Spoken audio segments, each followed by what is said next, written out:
I'm Annie Druyan, and I'm speaking to you from my home in Ithaca, New York. And I'm the author of Cosmos, Possible Worlds. Deeply, truly honored to be participating in an event for the Library of Congress.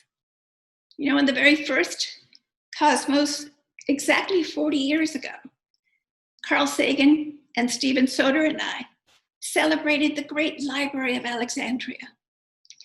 And the Library of Congress means so very much to me because of the democratic ideals of the world's knowledge belonging to all of us. And so it's my great honor to be here. I'm here to talk about Possible Worlds, which is the book I've written, but also the television series that I had the pleasure of producing, writing, and directing with my collaborator, Brandon Braga. So why Possible Worlds? Why a third Cosmos after 40 years? The first Cosmos was an effort to give the broadest possible public, a global public, its coordinates in space and in time. It was Carl Sagan's dream, one that I completely share, that how we found our way in the cosmos, the great story of the 40,000 generations of human beings who, in one way or another, added to our current understanding of nature, that we could tell these wonderful, inspiring stories to a global audience so that as many of us as possible could have a cosmic perspective on both space and time. And in that original series, there was the cosmic calendar in which we compressed what was then thought to be something like 18 billion years of cosmic evolution compressed into a single year at a glance calendar. Well, over the last 40 years, our sense of the age of the cosmos has changed. That is the great strength of science, its power, because it seeks constantly to error correct, to use the methodology of science, 5 or 6 very simple rules, to ferret out those things which are not true. And that is why science will never be completed. And it's not for any one generation to see the whole picture of space-time.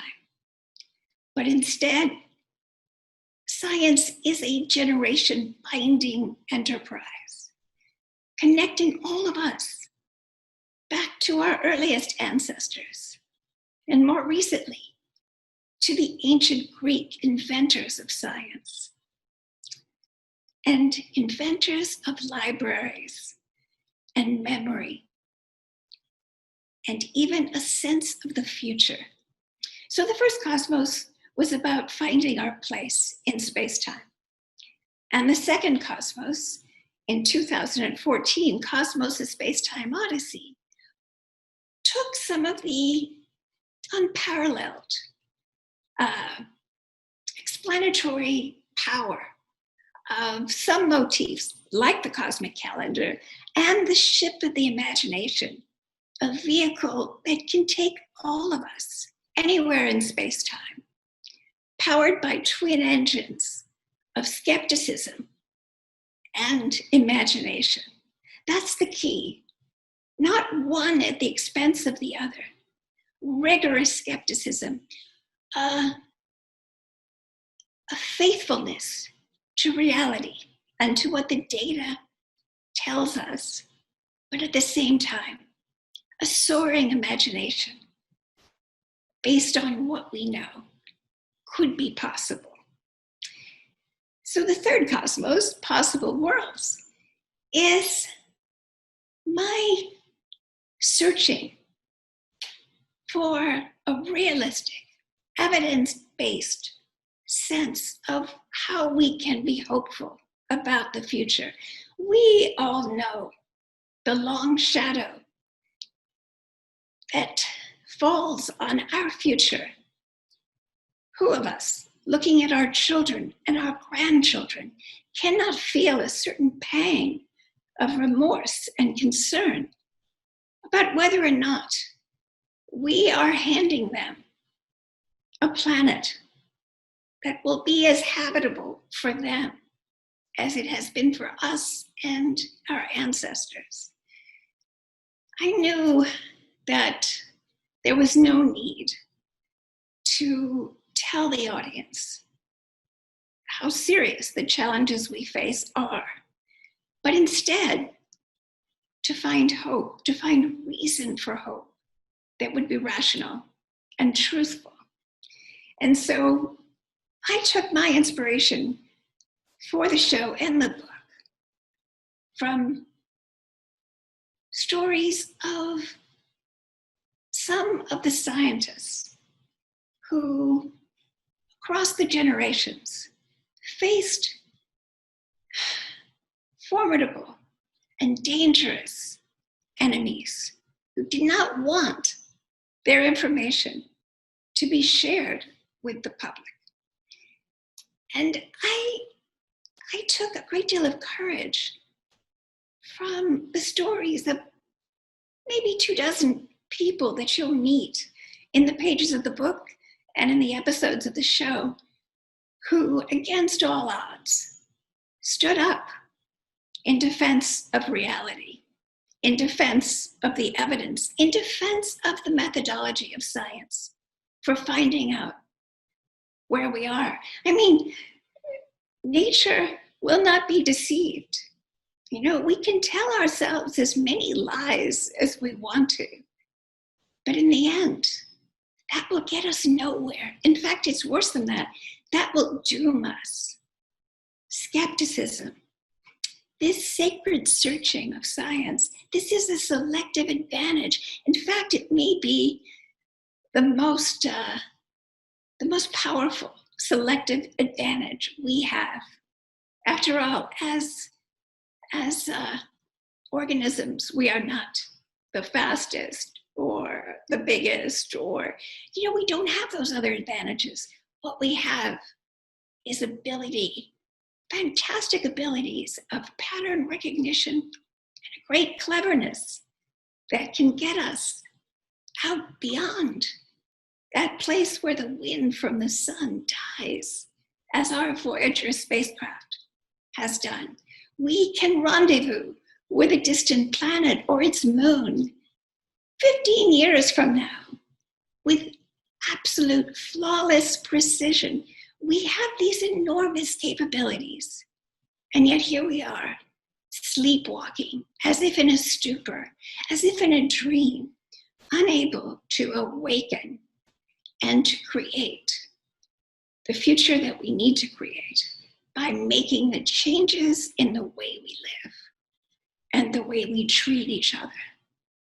This spring has been a moment of tremendous optimism for me, because I've seen a sea change in the United States, not as a result of a single charismatic leader, but a sea change in the hearts of all of us.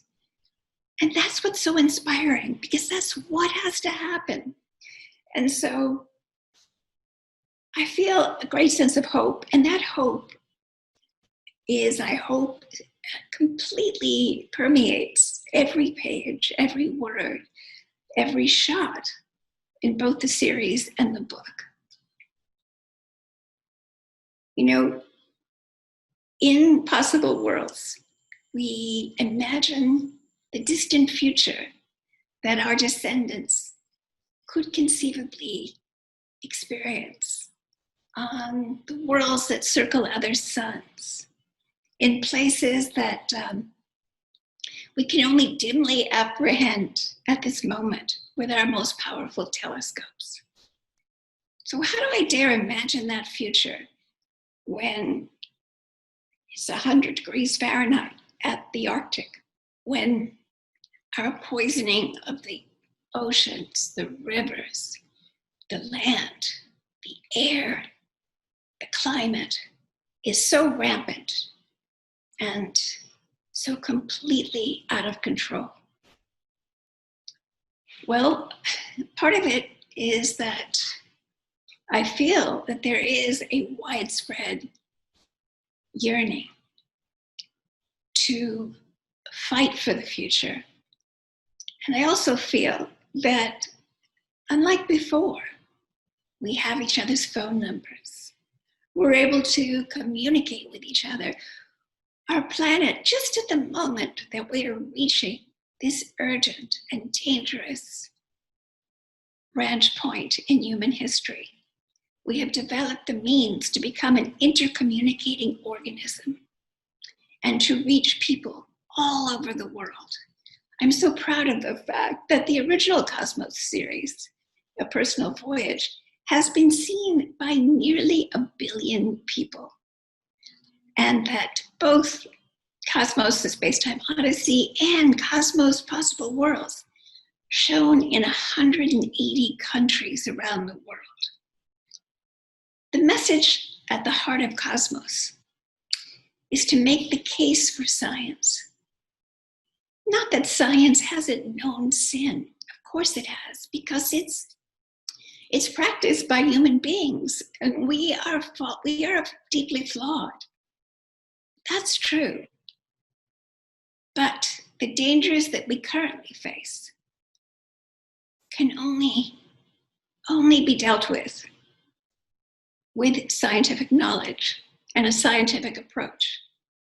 Completely unflinching, looking at our true circumstances, whether it be climate change or the global pandemic, which has brought us to a halt.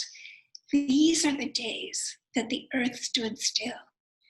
And before this pandemic began, I don't think any of us thought that anything could make us stop in our tracks.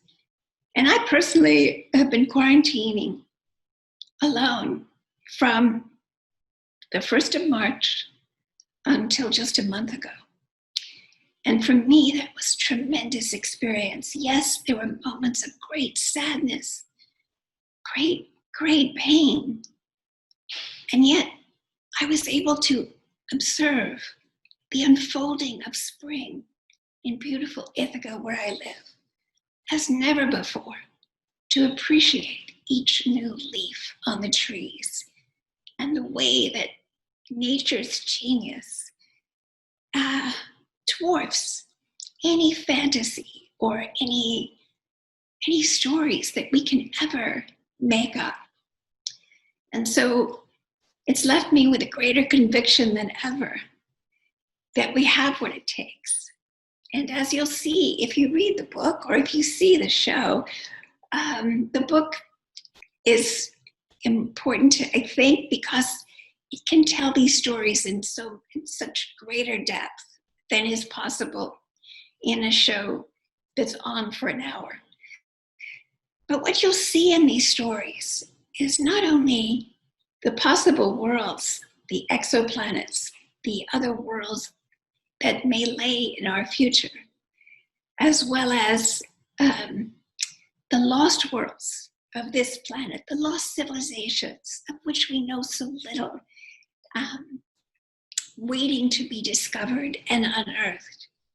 And finally, it's about the possible world that that Earth can become if we are resolute, if we are unified, if we are clear-eyed, and keep our eye on that most precious of all prizes, this beautiful planet, so completely graced by life in almost every conceivable tiny nook and cranny.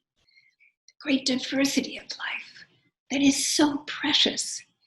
If we can value this world and the way that it sustains us and our fellow earthlings, above money, if we can value it above a certain inconvenience, if we can value the air, the water, the climate, the things that we need to survive as an organism, above those other things that are just recent constructs of only the last few centuries, if we can keep our eye on this most precious of all prizes, then the wonders that await us in this cosmos, vast and ancient, are beyond our wildest imagination. You know, science has done some things to us that many people feel very hurt by, and I respect that and understand that. We started out in 1609, just to go back to Galileo. You know, a lot of us cherish the idea that we were the only children of a creator, that the entire universe revolved around us. And one by one, what I call the great demotions of science, one by one, well, you know, once the world had accepted, to the extent that we have, the work of the earlier scientist Copernicus, who said that the sun was at the center of the solar system. Once we said, okay, we're not at the center of the solar system, but we're at the center of the galaxy. We're at the center of the universe. No, not any of those. Well, we were created separately from the rest of all the other living beings on this planet. We are God's only children. Well, no, it turns out that we are so deeply related to each other and to all of the life that we share this planet with, that we have more in common genetically, you and me, with a sunflower than we are likely to have with a being from any other world in the cosmos. And so I cherish what Carl Sagan said. If a person disagrees with you, let them live. You will not find another in 100 billion galaxies. And so those are some of the values of science. That image of the pale blue dot, you know, to me, when I look at that, and I've looked at it countless times since that first moment that Carl showed it to me back in the early 90s. When I look at that image, I say, this is where science and spirituality and emotions and even aesthetics meet in one place. You do not need an advanced degree to understand what that pale blue dot is telling you. It's saying that we inhabit a tiny dot. How can the nationalist, the chauvinist, the polluter, the purveyor of the fossil fuels and other products that will destroy our future, how can they look at that dot and escape its meaning?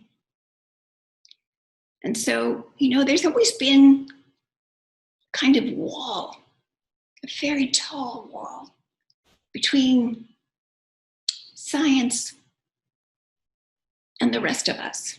And I was not born inside those walls of science. I was a lousy student. I was not a good math student or a science student. And I didn't come to my love of science until I was an adult, until I found those pre-Socratic philosophers and began to feel included. And then when I met Carl Sagan, in my view, one of the greatest teachers of the last 1,000 years or more. When I met Carl Sagan and had the honor and privilege to spend 20 years thinking with him, writing with him, working with him, building our beautiful family together, I felt this overwhelming desire to share the spiritual uplift, the joy, the pleasure of knowing even a little bit about the universe revealed by science with everyone on Earth. As Carl used to say when he was asked why he didn't spend all his time in the laboratory, why did he go on these television shows and go to immigration and naturalization ceremonies and kindergartens and so many other things that he did to talk about science. He would say, when you're in love, you want to tell the world. And that's how I feel about my book, which is very personal in many ways. And of course, personal in ways that the television show could not be. I felt really that's what I wanted to do, was to share this knowledge, which was no longer impenetrable to me, which was no longer boring, which was no longer something that I felt alienated from, but instead I felt an almost evangelical desire to tell these stories of these great scientists, these heroic figures, people who chose death rather than telling a lie about science. I don't think I could do that. You know, I mean, these are people whom you've never heard of. They're not the Darwins or the Galileos. They're not the household names. But instead, they are unsung heroes who lived so bravely, so dramatically, and who made it possible for us to venture to the stars. I've never known anyone who was able to integrate both a very rigorous, evidence-based, mathematical knowledge of physics and chemistry and biology that was comprehensive.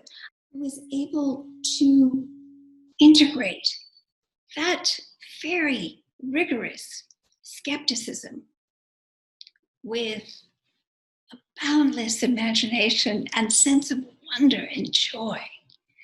You know, it's always the founding myth of our civilization is that if you partake of the fruit of the tree of knowledge, you will be ruined and miserable and doomed, and it's a criminal thing to do. Whereas I feel that in the story of Genesis, when we do partake of the fruit of the tree of knowledge, that's when we become our human selves. It's the most natural thing for us. This is what we're really good at. And so you can't do it just with skepticism.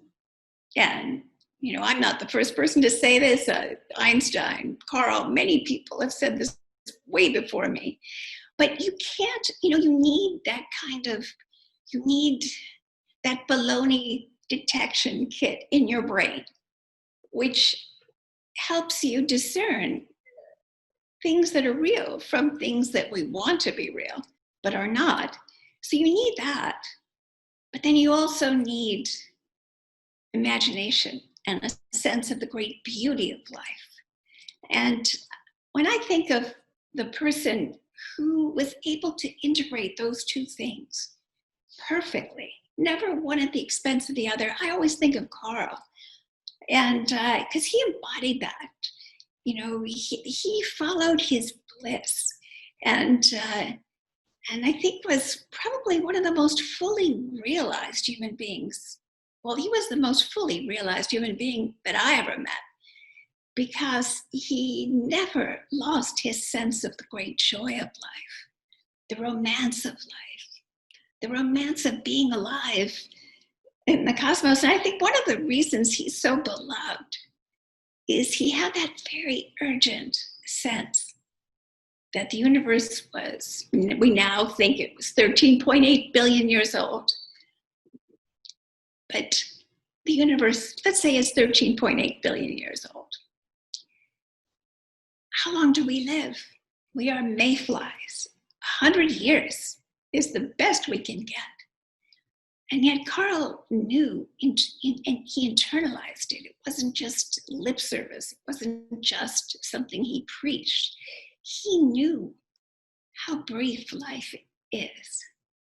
And so he lived it with that sense of great pleasure and appreciation for even the smallest things, but at the same time, dreaming so big, dreaming of what it would be like to stand on the world of another sun, to travel into the very distant future or into the past. And so I feel like something's happened since we began space exploration. Before the space age began, and I read about this in the book, and we actually tell this story in the show.